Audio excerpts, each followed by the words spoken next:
Hello everyone, and welcome back to part 2 of my review of Earthrise Skylynx here, because the first time I ran out of recording time and only covered I believe I covered his base mode and his Death Chicken / Voltron mode, as I called it in the title. So I will briefly go over the packaging and briefly go over the accessories. If you want more detailed rundown, I did that in my part 1. But here we have Voltron and Death Chicken themselves, featuring some Coneheads, and then another one over here. I know Thrust, Ramjet, and Dirge, I believe. The back showing off the usual products. War for Cybertron trilogy, this nice Autobot symbol here. Beautiful, beautiful Earthrise artwork. And pretty much it. He has the Omega Supreme Blast effects, but unpainted. He comes with 3 of this piece, including this one.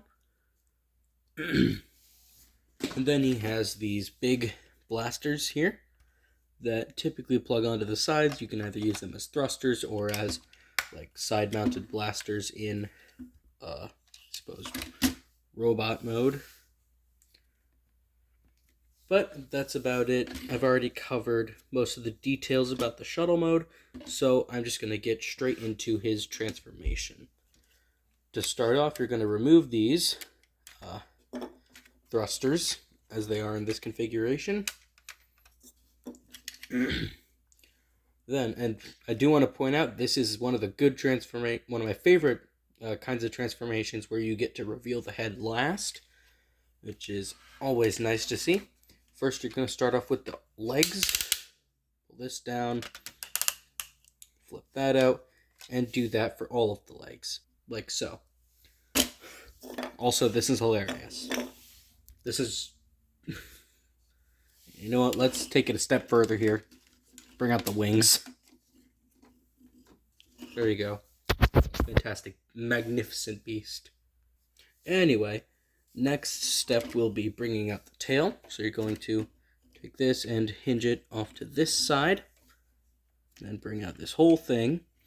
This time we are going to unclip this so that you get the full tail there. You can also do that for chicken mode, but I don't like to do that, as I don't like the fact that the chicken is basically just the top part of Skylynx with legs, so I like to make him look a little different. You can learn more of what I'm talking about in part 1. Next, what I didn't mention is that you do have to... These shoulder sections will come out, give them some more diverse stance. This one has a little bit of play right here, but for the most part, it's not a big problem. Next, we are going to... What the heck? Why did he just start sliding back? These ratchets have a little too much play for my liking. You can see that's all ratchet play, which is really unfortunate. Next, you're going to unclip the wings, which are kind of tabbed in. Ratchet them up on these very nice ratchets. You can actually see the action here, which is pretty cool. Then, once you've done that, bring your camera up so you can actually capture this. Then rotate this down on both sides. There's a hinge right there. You can see that goes down on. Then you can unveil the beautiful wings, which are on like a double thing here. You have this, and then you have this, which clicks in. I like transforming this guy in the most cinematic way possible. So yes, you will unveil his wings, like so. Very magnificent. Incredibly magnificent. Then finally, you will... Actually, let's get his legs into it. better looking pose, which can be a bit difficult just due to the nature of beast mode legs, which this is a beast mode more than anything. And next, of course, you will unveil the head, which is on this very, very nice segmented neck. There's not like enough room on the table for me to film this properly. But there you have Earthrise Skylynx in his beautiful robot mode. I swear I'll get a better camera eventually. But first I'm going to buy, I don't know if, this is a bit of a tangent, so skip ahead if you don't care. But they are re-releasing Earthrise Optimus Prime. And he's up for pre-order right now. So after I get that, I will hopefully be buying a new camera. But let's take a look at some of the details of the robot mode. Or the beast mode if you prefer to call it that. Now a lot of it is what, like the bottom is just what you see in Lynx mode. Except now these tails are folded up here. So for the most part, nothing new except for this nice neck section, I guess. Or what do you call this on a person? Like collarbone? You have much nicer looking tail with all these segments. On mine it's not connected here. It's just on a little Lego clip, like a Lego hand clip. Which is very unfortunate. That comes off every now and then, but not a massive problem. We have his wonderful wings here. I hope there's an upgrade kit that kind of fills out this, because it is a little ugly, and that is something that they chose to exclude from the box, if you notice there. But yes, very nice wings, Autobot symbol on the shuttle portion of the wings, and these are pretty posable. Like you got this swivel here, ratchet here, swivel here, which can allow you to like get some flapping motion, which is always nice. And you've got full in and out here, full range of movement. This might not be. You know what? Let's reposition this while I talk about the articulation. This goes that forward. No backward movement, which is not exactly a hindrance. It could make him look a little more beast-like, but for the most part, I don't mind it.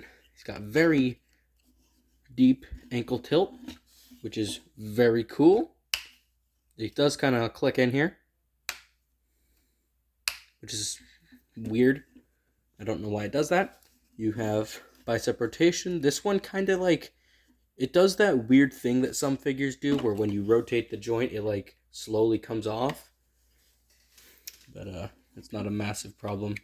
This does 180, although the outward, like the angle of it because of this does get in the way a little bit. Also, the articulation is the same on every leg. He has these ankles that can go forward and back very well. And then, of course, you have the neck and head, which has 2 clicks at every joint except the top, and even more here at the base of the neck.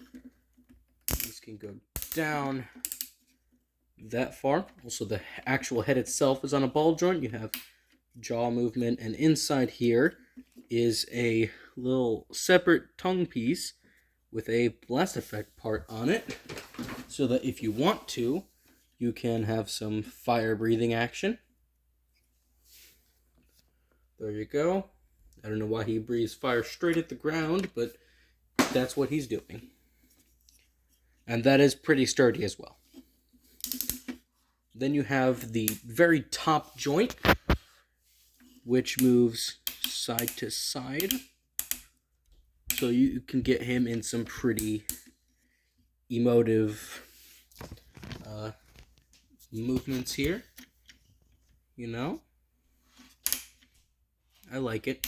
I love the the posability on the head. Also, the ball joint does allow... Jeez, it's so hard to film videos like this. I have no clue how I'm going to... I got Legacy Metroplex recently. I don't know how I'm going to film that. But, yeah, the head also can do that just on its own with that ball joint. Very nice. Now we'll get some comparisons out of the way in the last 3 minutes of this video. Here he is with a MicroMaster. This is... I can never remember these guys' names. Here he is with a Voyager Tarn. I really want to get Bludgeon, but I don't know if I will. Just throwing in some extra banter here and there because not much more to talk. I just knocked over my Deluxe. Not a lot to talk about after I explained a lot of it in the prior review. Here he is with Deluxe Siege Sideswipe. Very nice.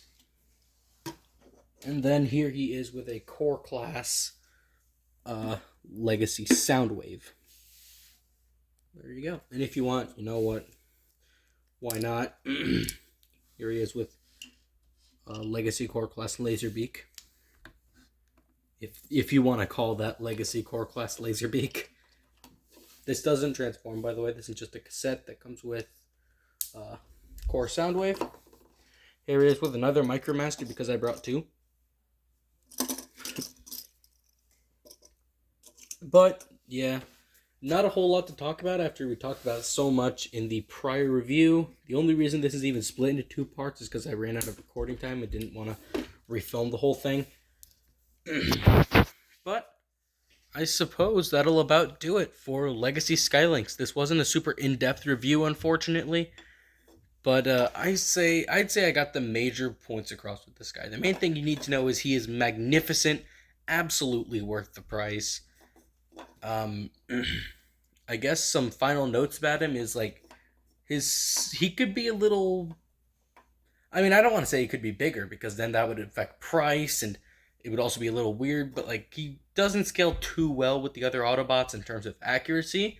But in terms of looking good, he will always look fantastic on a shelf in any form, really. The base mode is nice. I like how the rocket is integrated. The separated forms I'm not a huge fan of. But for the most part, this is a fantastic figure, and I definitely recommend you pick him up. So that'll be it for this review. Thank you everybody so much for watching. Do all the YouTube stuff, like, comment, and subscribe. And I'll see you in the next review coming Wednesday. Goodbye.